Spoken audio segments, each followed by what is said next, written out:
Hello, and welcome to my desk. My name is Line. Well, today this video is just going to be about prepping for the upcoming Inktober.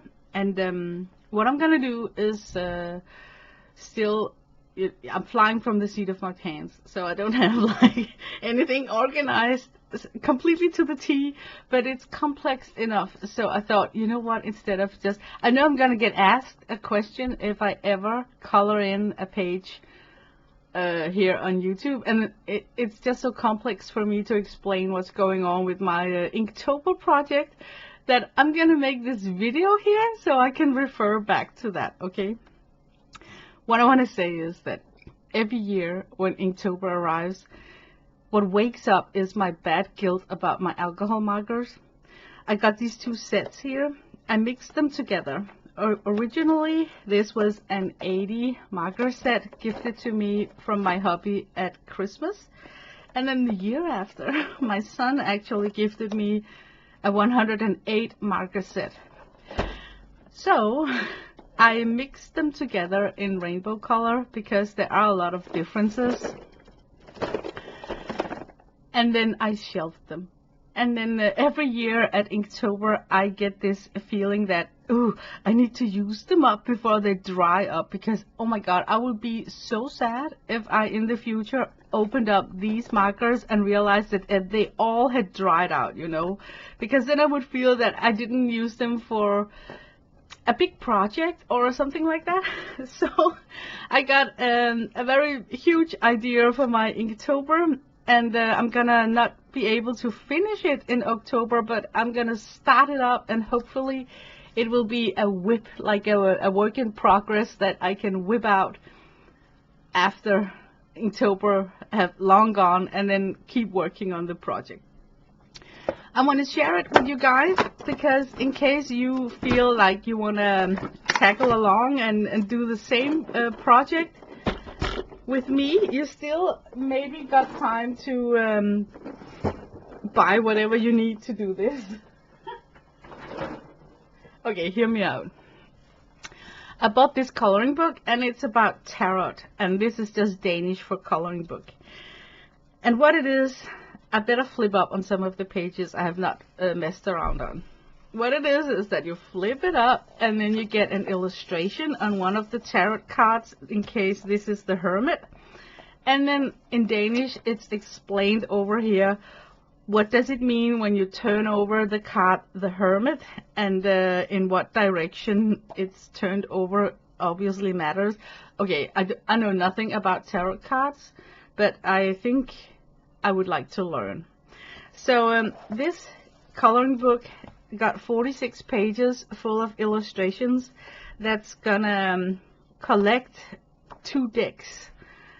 One is the minor arcana, and then the other one is the major arcana. So when I'm finished with all the illustrations of these tarot cards, my plan is to put them into my printer and then select that it should put 4 images on one A4 size paper, because then it will print out a perfect shape of a tarot card. So imagine that this page here will be shrunken down into 1/4, and then I will try and have this page as my backing for my card, and then I will print it out on cardstock.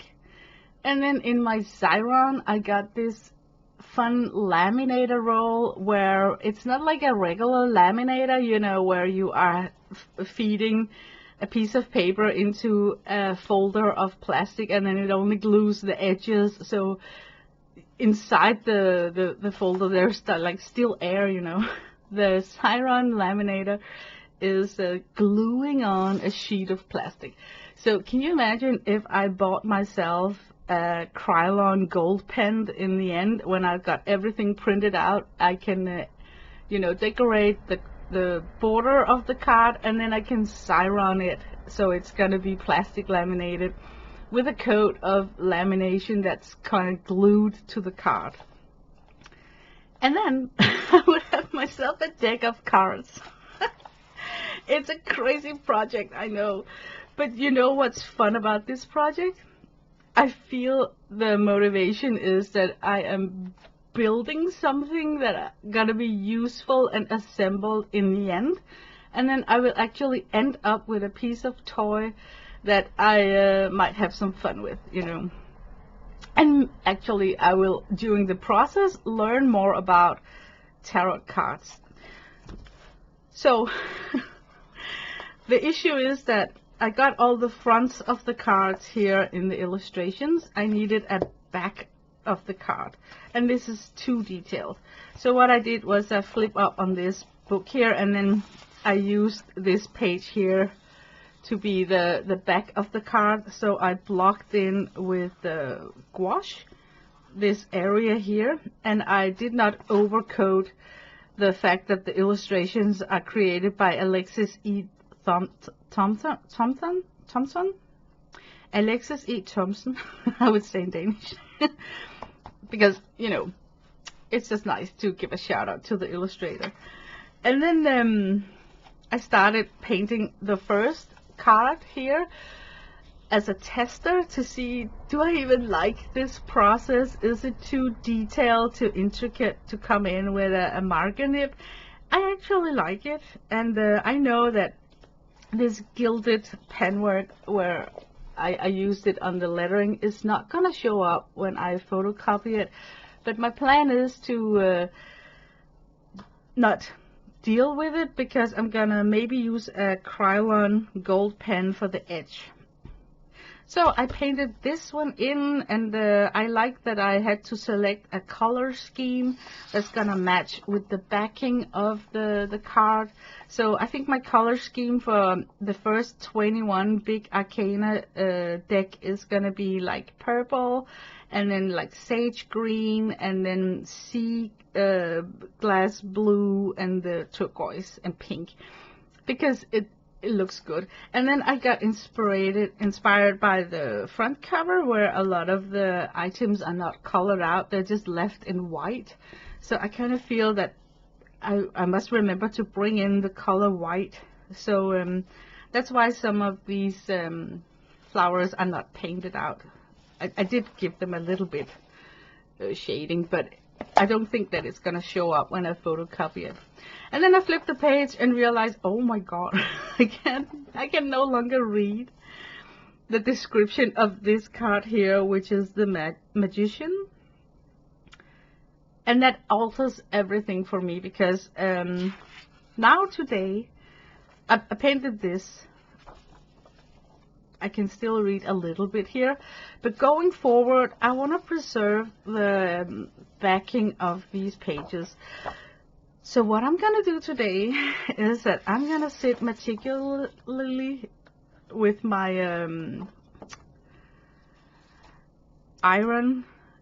it's called metal, with my metal ruler and a craft knife, and then I'm just gonna cut out all the pages, and then I'm gonna flip them around, and in my printer I can make a copy of this. I know you're thinking like, oh, why are you destroying the book? You can just flip it inside the, you know, the printer and make it print out this. But you know what? In the end, when I need to scan in the images, I would love to have it cut out anyway, because there's just something really unlikable about photocopying an illustration that goes right into the binder of the book, you know.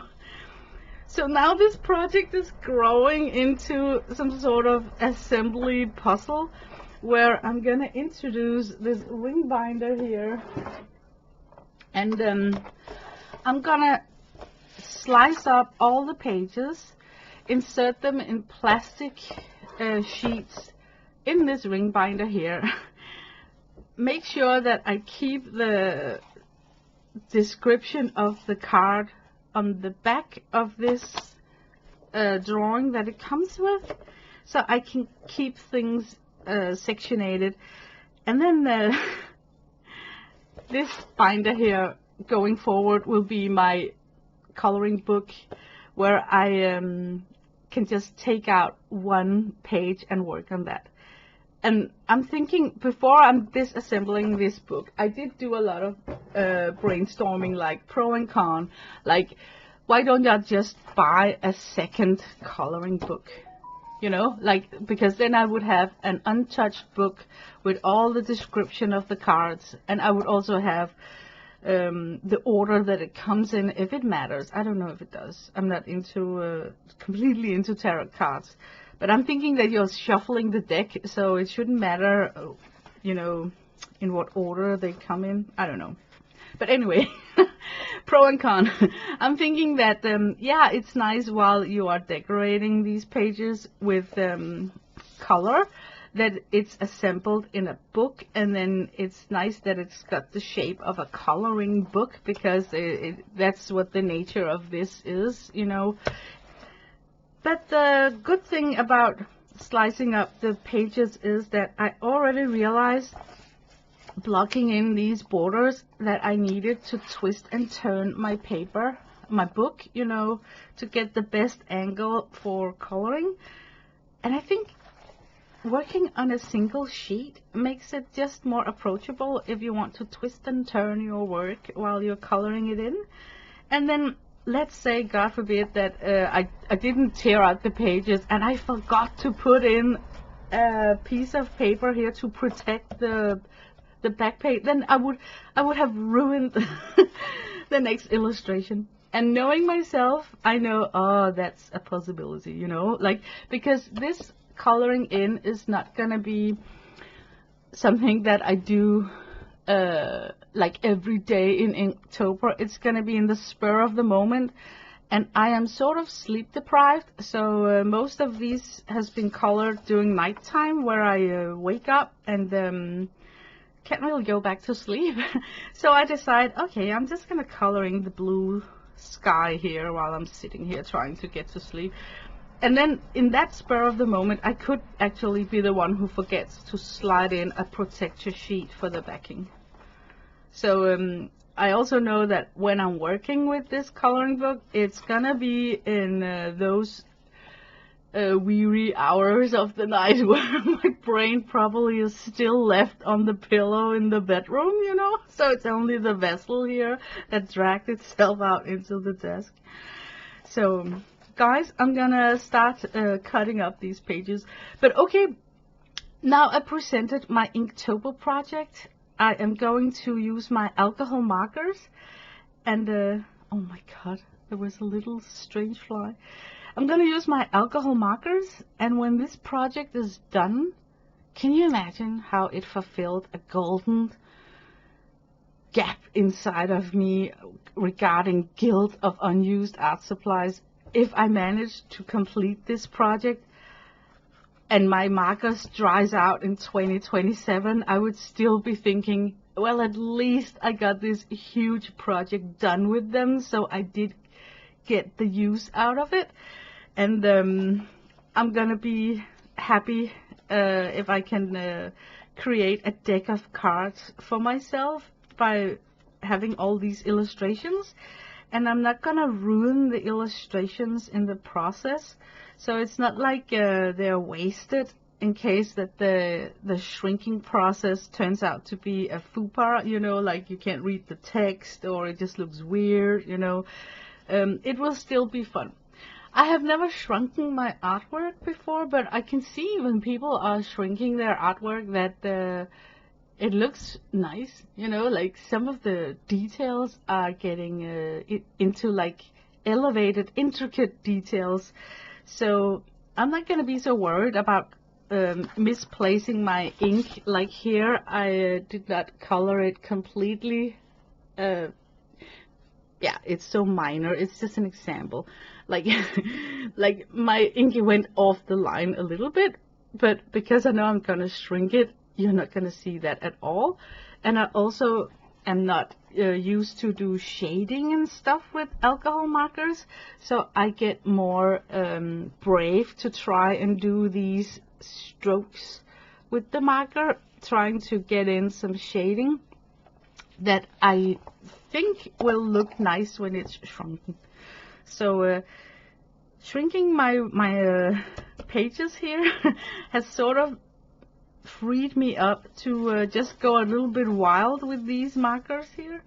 And I love the idea that I also need to preserve white as a color. So in very delicate and intricate areas, like the cluster of these flowers here, I wouldn't dream about coming in with any kind of color. I mean, it's just so cool that I can leave them all white and then just put a yellow dot in the center of it. So, yeah. So, guys, that's my project. And I'm going to slice up this book, and then I'm going to put it in the ring binder. And then one fine day in October, I will fling out that ring binder on a stream, hopefully, and then sit and paint with my alcohol markers. And then people are probably gonna ask, how is one coloring book page a part of your Inktober? I mean, is there a prompt, you know? But I would find it very difficult to explain all of this that I shared with you guys here in just a whim. So that's why I'm making this video here.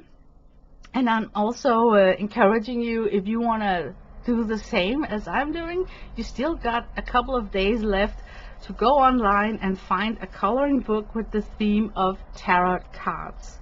Because guys, it's gonna be so funny to have your own cards. And I know people are gonna think like, well, why don't you just make your own illustrations to all the cards? And I'm like, no. It's just, now we are getting way over my head, because there are like 46 illustrations to one deck. And coming up with 46 illustrations is just going to be overwhelming for me. And I also feel that there are a lot of hidden symbols, and that symbolism must count for something. I see there is like shape of stars, this infinity sign here. There are, is it 7 in letter 7 in Roman alphabet. And I wouldn't, if I made my own illustrations, I don't think that I would include a star, infinity, 7. I mean, what does it mean? It must mean something. Here there is like 8 in the Roman, so there must be something about also the symbols that are in these illustrations. And because I'm shrinking it down, I can see that it's gonna be beautiful to look at, you know, like some of these are so big, like this hand is so large that when it's shrunken down, it's hopefully you can still read that it's a hand. I get that if the page was like filled with a lot of small detailed things, like here, this might be an issue, you know, it might look like really claustrophobic when you're painting in all these air balloons, shrinking it down. But at least you can tell the birds, you know. And I love that the little Arcana deck got a section of coins and cups and whatnot, and each one of them got a presentation illustration that I can use for the back of the card deck. So that it's gonna be so super fun. But yeah, that was my presentation of my Inktober. I hope to start this in October, and I promise not to stress myself out feeling that I should paint, you know, color in 1 page a day to keep up. It's not gonna work. That's not gonna work for me. I'm gonna start it up, and then it's gonna take as long as it takes, and these pages are gonna be my prompts, you could say. So yeah, that was it. And then I'm gonna leave you guys, and hopefully I have inspired you to consider, you know, joining in on the Inktober, because maybe like me you got a little bit of ink-based art supplies that are just taking the backseat of your creative space, and now you got the opportunity to dig that out and work with it. So bye bye from here. Okay, before I go, I was thinking that it might be a little bit excessive to store this project in a fat ring binder, but now where everything is printed out, I can see that it's not far out. because when you put them into protector sheets, they actually take out quite a bulk. So now I followed the direction of the book. I don't know if it matters when you're reading tarot cards which card came first, but I kind of see some sort of chronologic order of why the card is emerging.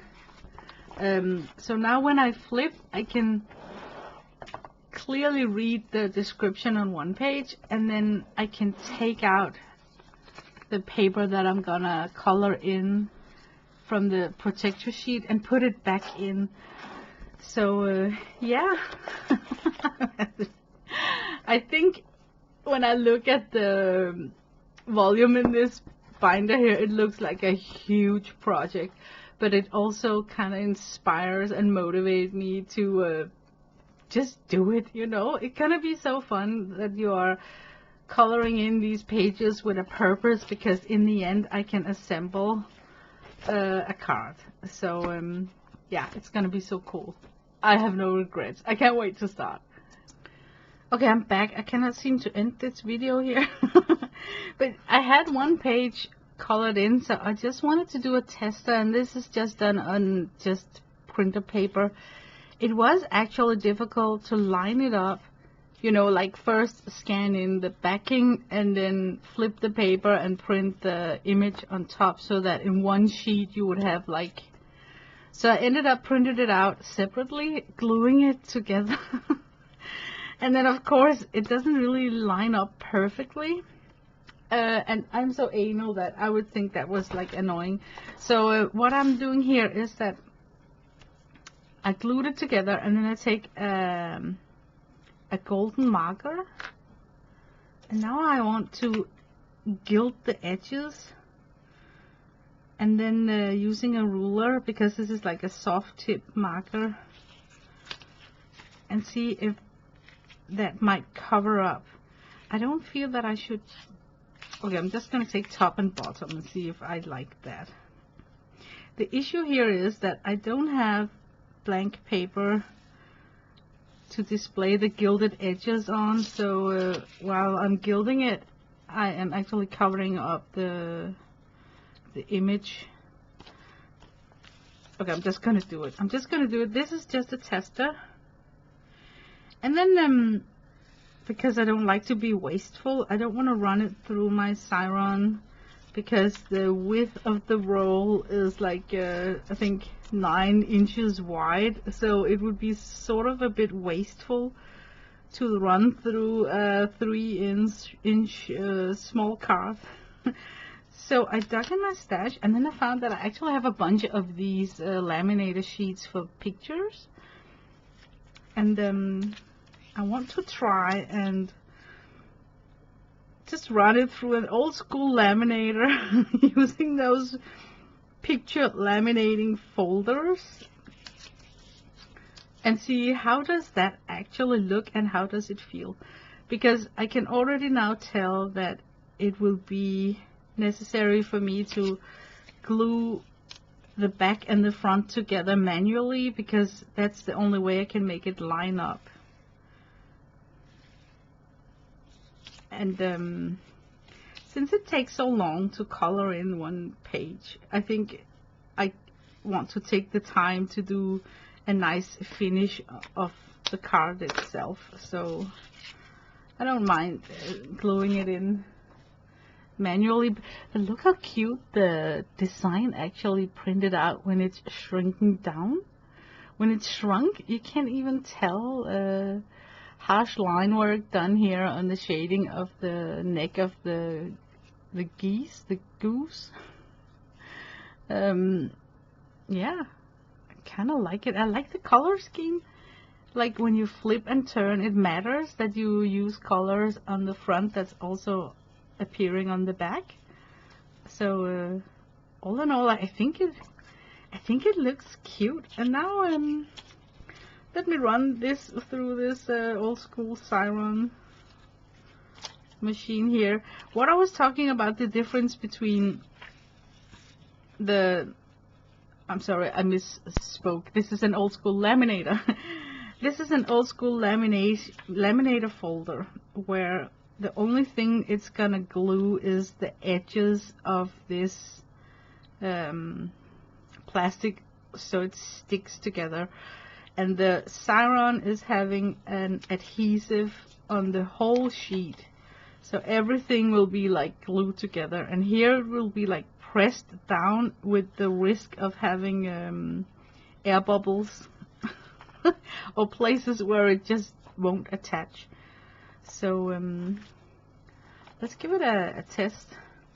Always feed the end first where the folder is closing, so you kind of help squeeze out the air bubbles. I'm just going to feed it in directly.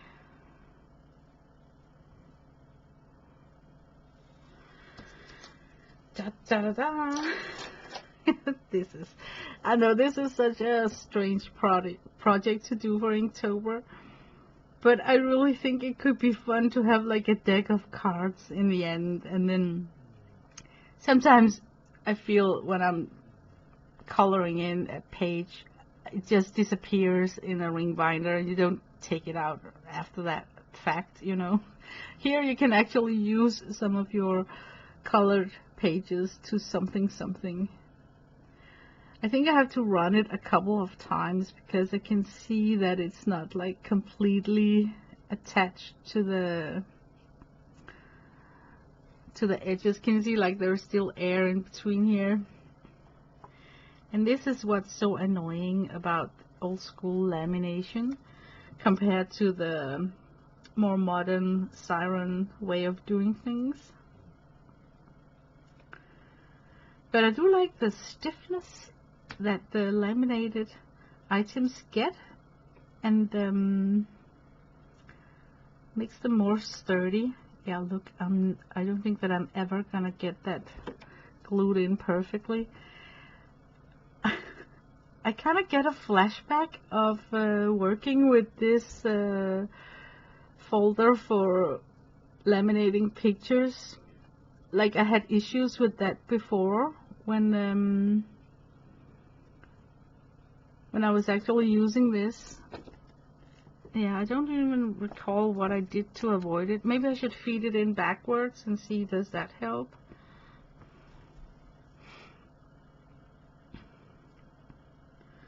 Yeah, this is like super annoying.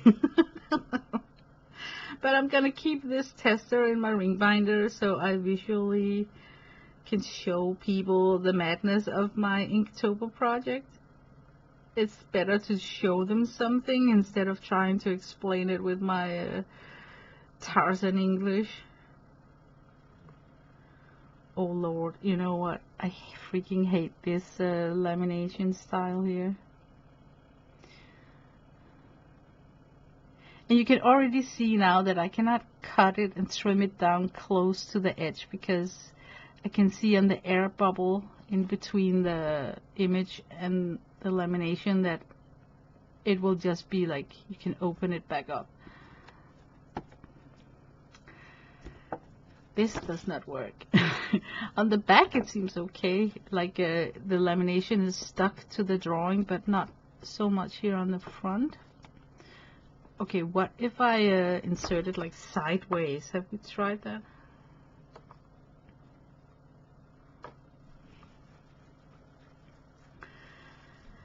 I cannot adjust the heat on this laminator. I just got one heat setting, but I think the issue here is lack of a stronger heat to actually melt the plastic. So I'm just feeding it over and over, and each time I feel that I get a little bit closer to a full lamination. Yeah, it actually helped up here. Yeah, maybe I should be content with this. This is, after all, just a tester. Okay, how to trim it? I know if I cut too close to the image, the plastic will not be glued together, so I'm just gonna trim it carefully leaving an edge of an inch of plastic around the thingy. And here, if you got like a corner punch, you can round the edges so you don't get like poked endings. Okay, for fun, I'm just gonna run it through one more time. I just want to see now where I trimmed the edges, if it's gonna glue the lamination closer to the paper. Probably not.